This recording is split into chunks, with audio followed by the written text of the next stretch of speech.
La France reste aujourd'hui une grande puissance agricole mondiale. C'est la première puissance agricole de l'Union européenne et aussi un grand exportateur mondial de produits agricoles et agroalimentaires. Pourtant, l'agriculture emploie aujourd'hui moins de 3% de la population active. En effet, l'État et l'Union européenne ont poussé les agriculteurs à se moderniser. Beaucoup pratiquent aujourd'hui une agriculture intensive avec des méthodes de production modernes. Ils utilisent des machines, des engrais, des pesticides, des insecticides, des méthodes d'irrigation, etc.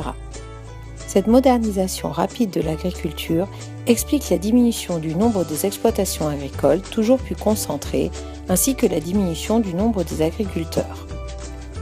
L'agriculture française est intégrée à l'industrie. Les agriculteurs dépendent des industriels qui leur fournissent à l'amont matériel agricole, produits chimiques et alimentation pour le bétail. Les agriculteurs revendent ensuite leur production aux industries agroalimentaires qui la transforment. Les espaces productifs agricoles en France sont aujourd'hui spécialisés dans un type de production.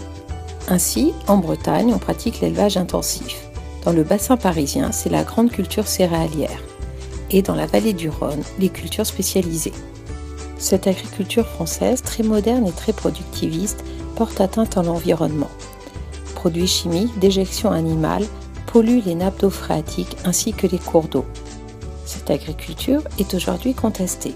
C'est pourquoi l'État encourage les agriculteurs à se tourner vers des méthodes plus durables, comme par exemple l'agriculture biologique. La France est aujourd'hui en retard par rapport à ses voisins européens. Moins de 5% de la surface agricole utile est consacrée au bio en France.